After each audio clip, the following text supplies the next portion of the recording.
किसी ने बहुत ही कमाल की बात कही है कि आप कितने भी ज्ञानियों के साथ रह लीजिए, तजुर्बा तो तब आता है जब आप बेवकूफ बनते हैं। गुड मॉर्निंग, नमस्कार साथियों, मैं रविंदर आज फिर से एक नए वीडियो में आप सभी साथियों का बहुत बहुत स्वागत करता हूं। दोस्तों, मैं आपको आज बता देना चाहूंगा कि आज आपके बीच में एक ऐसी वीडियो में लेकर आया हूं जो आप जिंदगी में अपने पाना चाहते थे, कि एक ऐसे हमारे जिंदगी में कोई रास्ता मिले, कोई तरीका मिले जिससे हर एक मुकाम को आसानी से हासिल हम कर सकें। आज कुछ ऐसा ही आपके बीच में दोस्तों मैं लेकर आया हूं। और दोस्तों, हमारे साथ में आज मौजूद है हम सभी के सुपर अप्लायंस। तो सबसे पहले मैं सर आपका बहुत बहुत धन्यवाद करूंगा जो आपने फिर से एक बार हमारे चैनल के लिए समय निकाले।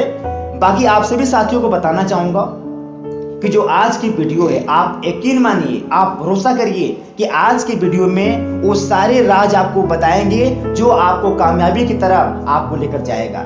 आइए, आज मैं बहुत सारी पॉइंटें लेकर आया हूँ, बहुत सारे हम क्वेश्चन लेकर आए हैं जो आज 1 बाय 1 करके मैं सर से पूछूंगा और आप सभी साथियों को उसका जवाब मिलेगा। जो पहला जो सवाल मेरा आपसे सर है, वह सवाल ये है कि जहां तक मेरा मानना है कि जो खुदा होता है, जो भगवान होता है, वो एक बार सभी लोगों को बदलने के लिए एक जिंदगी में अवसर देता है। लेकिन कई बार ऐसा होता है कि अवसर पाने के बाद भी लोग अपनी जिंदगी में कुछ हासिल नहीं कर पाते हैं। तो मैं आपसे सर ये पूछना चाहूंगा कि अवसर पाने के बाद उस अवसर को हम कैसे इस्तेमाल करें जिससे हमारी जिंदगी में बदलाव आ सके। Sir thank you so much. Thank you sir. सबसे पहले तो रविंदर सर आपको बहुत बहुत धन्यवाद। थैंक यू सर, आपको भी। मुझे फिर से आपको आप मौका दिए, इसके लिए मैं आपका आभारी हूँ मैं। और आपने बड़ा कमाल का सवाल किया। मैं अपने सभी दोस्तों को बताना चाहूँगा कि जो जीवन में जो मौका होता है सर ना, अगर मैं आपको बताऊँ ना कि इंसान और जानवर में जो फ़र्क होता है, बस एक ही फ़र्क है सर। जानवर जिस हालात में पैदा होता है उसी हालात में दम तोड़ देता है और इंसान अपने हालात को बदल सकता है। अगर आपने कहा अवसर की बातें, अपॉर्चुनिटी की बातें, कि जीवन में जो अवसर होते हैं, जो मौके होते हैं, हर व्यक्ति को भगवान देता है। हर व्यक्ति को मैं आज आप सर बताऊं, मैं जीवन में जो अवसर आते हैं, हर व्यक्ति के जीवन में मौके मिलते हैं अपने जीवन बदलने वाले। हर व्यक्ति के जीवन में कभी आप ये नहीं सोच सकते कि मुझे अवसर मिला नहीं, परंतु जब जीवन में कोई मौका मिलता है तो ज्यादा लोग समझ नहीं पाता सर कि मेरे लिए ये अपॉर्चुनिटी, मेरे अवसर है कि नहीं। मैं आपको छोटा सा एग्जांपल देता हूं सर। एक छोटे शहर में एक छोटे से पेट्रोल पंप पे एक व्यक्ति ने मर्सिडीज सफारी कार से एंट्री मारा। चमक चमचमाती मर्सिडीज बेंज थी उसकी, और वो ब्लैक कलर की जब मर्सिडीज सामने उतरी पेट्रोल पंप पे, तो उस व्यक्ति ने उस पेट्रोल वाले व्यक्ति से बोला कि भैया मेरे कार में आप 2000 का पेट्रोल डाल दीजिए। एक लड़का था, यंग लड़का, 20-22 साल का लड़का था। वो लड़का ने पेट्रोल तो डाल तो रहा था गाड़ी में, लेकिन उसका पूरा ध्यान उस कार पे था। मालिक बोला उससे कि अच्छा ये बताओ कि आप मेरी कार को इतना गौर से क्यों देख रहे हो। उसने बोला सर मेरा ये ड्रीम है कि मैं भी मर्सिडीज बेंज लूं। यस सर, मुझे मुझे भी ऐसी कार खरीदना है सर। बोला सच में? बोला हाँ बिल्कुल सर, कभी ऐसा अवसर मिले, मैं भी कुछ कर पाऊं तो मैं भी चाहता हूं कि मैं भी ऐसी कार खरीदूं। तो उस सज्जन व्यक्ति ने उनको एक विजिटिंग कार्ड दिया जिसने पेट्रोल पंप पे तेल डाला था। Yes sir. उनको एक विजिटिंग कार्ड दिया और बोला कि आप ना कल मुझसे इसी टाइम पे मुझसे मुलाकात करना इस कॉन्टेक्ट नंबर पे। और ये दे के वो चले गए। देने के बाद रविंदर सर, उस लड़का के पास जब वो कॉन्टेक्ट नंबर मिला तो उसने फोन करने से पहले सोचा कि मैं फोन करूं या ना करूं, और कर भी दिया। और उसने बुलाया तो फिर कौन सा काम देगा, क्या करवाएगा मुझसे, कहीं मुझसे चीटिंग ना कर ले। आजकल टीवी पर विज्ञापन में भी दिखा रहा कि बहुत फ्रॉड हो रहे हैं। तो उसके अंदर बहुत सारे डाउट्स आ गए, बहुत सारे उसके अंदर ना कंफ्यूजन हो गई। और उसने बोला कि नहीं मुझे नहीं करना, जो कर रहा हूं वही करने दो मुझको। और उसने जो विजिटिंग कार्ड था उसको डस्टबिन में डाल दिया। इस घटना को 3 साल हो गए थे। मैं अपने दोस्तों को बताना चाहता हूं, अवसर जब भी आएंगे तो आप कोई नहीं समझ पाओगे ना। इस घटना को 3 साल हो गए और 3 साल के बाद एक फिर से मर्सिडीज बेंज उसी कलर की ब्लैक चमचमाती कार उसके पेट्रोल पंप पे उतरी। और उस व्यक्ति ने 2000 का अपने कार में तेल डलाया। वो लड़का देख के पूरा कार, फिर बड़ा आश्चर्य हुआ। बोला यार, उस व्यक्ति ने फिर से पूछा कि यार आप मेरी कार को बड़ा ध्यान से देख रहे हो। बोला कि सर ये मेरी ड्रीम कार है, मेरे सपनों की कार है। उस कार वाले ने कहा कि याद है आज से कुछ साल पहले तुम्हारे पेट्रोल पंप पे एक ऐसी कार आई थी। बोला हाँ, पर आपको कैसे पता है? Yes sir. बोला याद है कि उस व्यक्ति ने आपको एक विजिटिंग कार्ड दिया था। बोला हाँ, पर ये आपको कैसे पता? उसको तो मैं डस्टबिन में डाल दिया था। बोला मैं इसी पेट्रोल पंप पे सफाई का काम करता था। क्या बात है। जब आपने उस विजिटिंग कार्ड को जब दिया मालिक ने आपको, उस कार वाले ने, तो आपने फेंक दिया, पर मैं उसके कांटेक्ट पे मैं बात किया, नंबर पे बात किया, उसके पते पे गया, वो मालिक ने मेरा सपोर्ट किया, मेरे को बताया बिजनेस करना कैसे है, और आज उन्हीं के बताए पे, उन्हीं के सिखाए पे बिजनेस करना कैसे है, आज उन्हीं के कहे पे मैंने काम किया, और 3 साल के बाद आज मैं मर्सिडीज का मालिक हूं। ये मौका मुझे नहीं मिला था, ये तो आपके लिए अवसर मिले थे। अगर उस दिन आप इसको समझ गए होते तो मुझे लगता कि ये कार मेरी नहीं, ये कार आपकी होती। रविंद्र सर, इसमें छुपा हुआ मैं मैसेज देना चाहता हूँ। बिल्कुल सर। मैं सभी दोस्तों को, सभी डायरेक्ट सेलर को, या आप किसी भी इंडस्ट्री में आप हो, मैं एक बात कहना चाहूंगा रविंद्र सर इस चैनल के माध्यम से, कि जब भी कभी आपके जीवन में अवसर मिले, कभी भी, और उस अवसर में आपको लगे कि पोटेंशियल है कि आप उस अवसर के माध्यम से आप बड़ा कुछ कर सकते हैं, तो मैं अपने दोस्तों को यही कहूंगा, दोस्तों उस मौके को आप कभी गंवाइए मत। हो सकता है कि आपका जीवन बदल दे, हो सकता है कि आपके जीवन में 4 चांद लगा दे।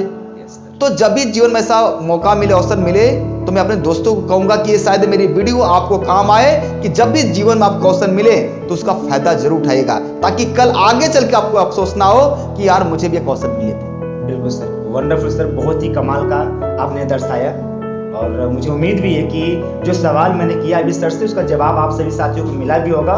सर इसी लाइन में सर मेरा और भी कई सारे सवाल हैं। सर जो अगला सवाल मेरा है आपसे, वो ये सवाल ये है कि सर कई बार हमारे ज़िंदगी में ऐसा होता है कि हम सर मेहनत भी बहुत करते हैं। हम मानते हैं सर, जैसे आज हम जिस संस्था से हम कनेक्ट है वो डायरेक्ट सेलिंग है, और डायरेक्ट सेलिंग के अंदर में सर देखा जाता है कि बहुत मेहनत करने के बाद भी, बहुत लोग समय देने के बाद भी, कुछ टाइम के बाद बिजनेस को लोग क्विट कर देता है सर।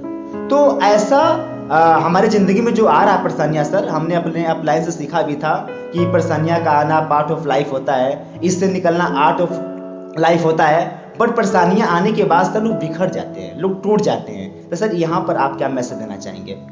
ग्रेट अभिनंदन सर, बहुत कमाल का सवाल आपका है। Yes sir. मुझे भी डायरेक्ट सेल इंडस्ट्री में आज 9 साल से प्लस हो गए हैं। Okay sir. मैं अपने अनुभव के साथ ये जरूर बताना चाहूँगा अपने दोस्तों को कि एक भी ऐसी सफल कहानियाँ नहीं हैं इस धरती पे जिसके पीछे असफलताएं नहीं छुपी हुई है। एक भी सफल व्यक्ति इस धरती पे नहीं होंगे जो ये नहीं बताएंगे कि मैं कभी असफल नहीं हुआ। जो आज तक कभी असफल नहीं हुए, जिन्हें आज तक अपने जीवन में अप्स एंड डाउन नहीं देखे होंगे, रुकावटें नहीं आई होंगी, रिजेक्शन नहीं आए होंगे, वो जीवन में सफल भी नहीं बने होंगे। मैं रविंद्र सर आपको बताना चाहूँगा कि जीवन में अप्स एंड डाउन, परेशानियाँ, रिजेक्शन आना बहुत जरूरी है। मैं आपको इसे समझाता हूँ रविंद्र सर कि जीवन में परेशानियां आना पार्ट ऑफ लाइफ है। सबके जीवन में, आज आपके साथ पैसे की दिक्कत है, किसी का हेल्थ इशू है, जीवन में परेशानियां आना पार्ट ऑफ लाइफ है। पर इससे निकलेंगे कैसे आप, ये आर्ट ऑफ लाइफ है। और जीवन में सबको शिकायतें रहती है। मैं आपको छोटा सा एग्जांपल देता हूँ। एक व्यक्ति था, किसान थे, वो खेती किया करते थे। उनकी फसलें हर मौसम में हर साल खराब हो जाती थी। कभी तूफान आने की वजह से, तो कभी जोर से बारिश होने की जगह से, कभी ना तो बारिश हुई उसकी वजह से। तो उनको बहुत अपना आक्रोश था उस परमपिता परमेश्वर के ऊपर। बोला यार भगवान, तुम भगवान हो भी या नहीं हो, तुम्हें समझ में आता है किसानों की परेशानियां क्या है? इतनी दिक्कतें, कभी आप ओला दे देते हो, कभी बारिश कर देते हो, कभी तूफान ला देते हो, कभी कुछ कर देते हो आप। मुझे कुछ भगवान बना के देखो, एक गद्दी मुझे चलाने दो, एक गद्दी मुझे चलाने दो, फिर देखो कैसे चलता है, सब मस्त हो जाएगा। बोला कि देख, एक गद्दी बड़ी जिम्मेदारी वाली है, जिद मत करो। बोला नहीं, मुझे देकर देखो। बोला भगवान ने, भाई बड़ी मुश्किल वाली है। बोला कि अच्छा ठीक है, नहीं मानता, जिद करता है तो लो चला के देखो। और उस किसान ने जैसा चाहा रविंद्र सर, जैसा चाहा, बारिश जब चाहे तब बारिश हो गई, जब उसने चाहा धूप तो धूप हो गई, जब उसने चाहा कि नहीं ठंडा तो ठंडा हो गई, जब उसने चाहा फोग, जिस सब चाहा कुहसा हो गया, शीत, जो चाहा सारे मौसम उसके हिसाब से हुए।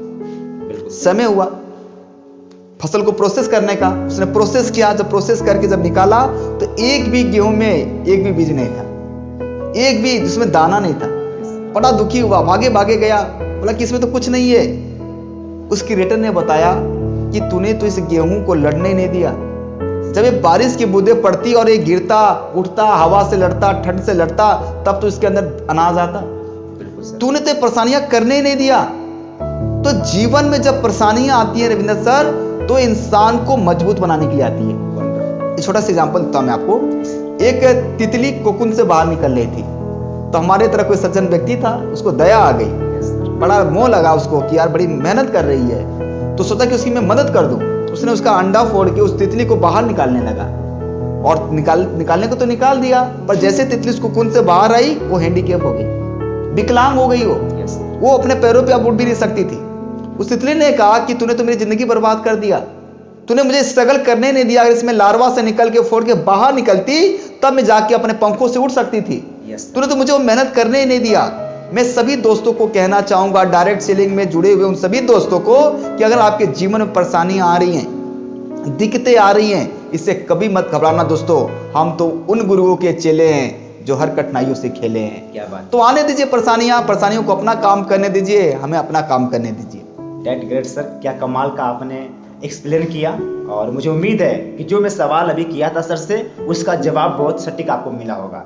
तो जो परेशानियां आपको आ रही है वो आपको चेक कर रही है, आपको मजबूत करने के लिए आपके पास आ रही है। सर इसी लाइन में सर जो मेरा अगला सवाल आपसे है वो सवाल ये है सर कि होता क्या है कि कई बार हम अपने जिंदगी में मेहनत बहुत करते हैं, है ना, मेहनत हम बहुत करते हैं सर, लेकिन वो जो मेहनत है उस मेहनत से हमें रिजल्ट क्या मिल रहा है या नहीं मिल रहा है, इसके बारे में सर अगर हमको जानना हो कि जो हम मेहनत कर रहे हैं इससे फीडबैक हमारा कैसे मिल रहा है, इसको सर इसके लिए हमें क्या चेक करना होगा जिससे हमें ये मालूम चल सके कि जो हम मेहनत कर रहे हैं उसका क्या रिस्पॉन्स है।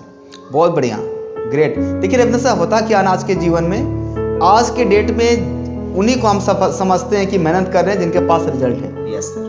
अगर आप मेहनत कर रहे हैं और आपके पास रिजल्ट नहीं, तो दुनिया को इससे कोई मतलब नहीं कि आप मेहनती हो या फिर आप ईमानदार हो या फिर क्या होगा। Yes sir. दुनिया मेहनत नहीं, दुनिया रिजल्ट देखती है। बिल्कुल सर। किसी ने सच ही कहा है कि जिन व्यक्ति को कामयाबी ना मिले ना तो उनको बेवकूफ ना समझे। Yes sir. कभी कभी एक ही पेड़ पे दो फल होते हैं सर, और एक पक जाते हैं और एक कच्चा होता है। Yes sir. समय नहीं उसका भी आया है, यस पर समय उसका भी आएगा और पकेगा।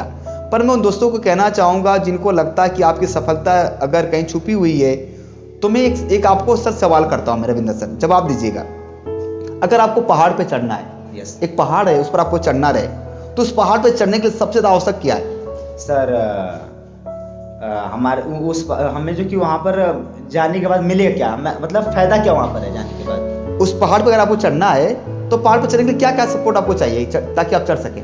सर हमें भरोसा होना चाहिए, भरोसा होना चाहिए, साहस हमें होना चाहिए, साहस चाहिए, यस रस्सी चाहिए, यस सर, हिम्मत चाहिए, यस सर, यस बिल्कुल सर, बिल्कुल ठीक है आपने। जो जो टूल्स चाहिए चढ़ने के लिए, हिम्मत, साहस, है ना। Yes sir. पर सबसे ज्यादा इंपॉर्टेंट है रविंद्र सर कि पहाड़ नहीं रहेगा तब चढ़ोगे कहाँ? बिल्कुल सर। तो सबसे इंपॉर्टेंट है कि पहाड़ चाहिए। Yes sir. तो मैं सभी दोस्तों को कहूंगा जो जीवन में आपको लगता है परेशानी आ रही, तो सबसे पहले दिमाग में डालिए कि आपको जो चाहिए क्या उसके बारे में पता है, और उसके बारे में पता है तभी आप वहां तक पहुंच सकते हैं। दूसरी चीज सर क्या रविंद्र सर ना कि लोग मेहनत कर रहे हैं कि हम मेहनत कर रहे हैं, सफलता नहीं मिली है। कभी कभी अपने आप को चेक भी करना पड़ता है। Yes sir. कभी कभी अगर अपने आप को चेक नहीं करोगे, सिर्फ मेहनत करते जाओगे, मेहनत एक किसान भी कर रहा है सर, यस सर। मेहनत एक मजदूर भी कर रहा है। अगर मेहनत करके इस दुनिया में कोई अमीर बनता तो किसान वाला को अमीर होना चाहिए, मजदूर को बहुत अमीर होना चाहिए, रिक्शा वाले को अमीर होना चाहिए, पर मेहनत नहीं। मैं आपको छोटा सा एग्जांपल देता हूं। मैं एक बिजनेसमैन थे और उन बिजनेसमैन का बोट था सर, बोट नाव जो होती है, एक नाव था, पर वो नाव किसी कारण से खराब हो गई थी। उसने दूर दूर के मैकेनिकों को बुलाए, दूर दूर से मिस्त्री आए बनाने के लिए, पर सब असफल हो गए, बना नहीं सके। उनका बिजनेस में घाटा हो रहा था। वो मालिक बहुत दुखी था बेचारा, दूर दूर से मिस्त्री बुलाया पर बना ना सका कोई। एक गांव का झोला छाप, जिसको कहते हैं झोला छाप डॉक्टर होता है, एक झोला छाप मैकेनिक को पकड़ के लाए। मैकेनिक ने बोला सर आपने बहुत लोगों को दिखाया, एक मौका मुझे दीजिए आप, शायद मैं ठीक कर सकूं। तो बोला देखो यार, जो दूर से लोग आके इतने बड़े बड़े लोग नहीं कर पाए तो तुम क्या करोगे? देखिए सर, जो काम सुई करेगी वो तलवार नहीं, जो तलवार करेगी वो सुई नहीं। तो कभी कभी होता है। उस व्यक्ति का मुझे एक मौका तो दीजिए सर। उस व्यक्ति ने, उसको मौका मिला और मौका मिलने के बाद उसने अपने इंस्ट्रूमेंट में से एक हथौड़ा निकाला, और हथौड़ा निकालने के बाद बोर्ड के चारों किनारे सब चारों तरफ घूमा, और घूमने के बाद चारों बोर्ड के कोने पे 4 हथौड़ा मारा। और सबसे हैरान की बात ये थी रविंद्र सर, 4 हथौड़ा जैसे पड़े ना, बोट स्टार्ट हो गई। जब बोट स्टार्ट हुई तो मालिक के अंदर खुशी का ठिकाना नहीं था, बड़ा खुश हुआ मालिक। बोला यार तू तो कमाल कर दिया, अच्छा बता तेरी फीस क्या हुई? तो उस व्यक्ति ने, जो मिस्त्री आया था, उसने बोला कि ज्यादा नहीं, 4000 रुपये हो गए। बोला तेरा दिमाग तो ठीक है, ये 4 हथौड़े मारने के 4000 रुपया? बोला नहीं आप गलत समझ रहे हो, ये 4 हथौड़े मारने के 4000 रुपया नहीं मांग रहा हूं मैं, वो 4 हथौड़े कहां कहां मारना है कि बोट स्टार्ट हो जाए, मैं उसका मांग रहा हूं। आप पूरे दिन भर हथौड़ा मारो ना, बिल्कुल सर, और बोट ही ना स्टार्ट हो किस काम का? तो मैं अपने दोस्तों को कहना चाहता हूं, आप 4 घंटा, 8 घंटा, 10 घंटा कितना टाइम दे रहे हैं, इससे फर्क नहीं है। आप वो टाइम, अपना वैल्यू वाला टाइम दे रहे हैं कि नहीं, जहां से आपको रिजल्ट मिलेगा वहां से दे रहे हैं कि नहीं दे रहे हैं, ये सबसे मायने रखता है। जीवन में कामयाबी मेहनत से नहीं, सही वे में मेहनत करने से मिलती है। दिशा अगर आपकी सही नहीं होगी रविंदर सर, तो फिर आप मेहनत करो, कुछ नहीं मिलेगा। तो मैं सभी डायरेक्ट लोग कहना चाहूंगा, दोस्तों आप मेहनत करें। अगर आप कामयाब नहीं भी बन पा रहे हैं तो एक बार जरूर चेक करिए आप, और अगर आपकी मेहनत सही है, दिशा सही है, तो आज नहीं तो कल, और कल नहीं तो परसों सफलता मिलेगी। डेट ग्रेट सर, क्या कमाल का आपने एग्जाम्पल के थ्रू आपने समझाया सर। और मुझे पूरी उम्मीद है कि इस सवाल का भी जवाब हमारे व्यूवर्स को बहुत सटीक मिला होगा, जो अपने आप को हमेशा कोसते हैं कि सर मैं तो बहुत मेहनती हूँ, या फिर मैं बहुत मेहनत कर रहा हूँ, फिर भी सफलता क्यों नहीं मिल रही है। तो आपको सर ने जो जवाब दिया है, आप चेक करिए कि जो आप मेहनत कर रहे हैं उसकी दिशा सही है कि नहीं, जिससे जो आप पाना चाहते हैं वो मिल सके। तो बहुत ही कमाल का सर आपने इन तीनों सवालों का आपने जवाब दिया, और मैं उम्मीद भी करता हूं कि जो आज की वीडियो है हमारे व्यूअर्स के राज आएगी सर, और जो जिंदगी में अपने लोग जो पाना चाहता है उसको पाने के लिए लोग को मदद देगी। बाकी यहीं पर मैं आज की इस वीडियो को मैं खत्म करता हूं, और बहुत जल्द फिर मिलते हैं हम दोनों लोग आपके बीच में एक नए वीडियो के साथ। तब तक आप सभी साथियों को थैंक यू सो मच, धन्यवाद। Thank you.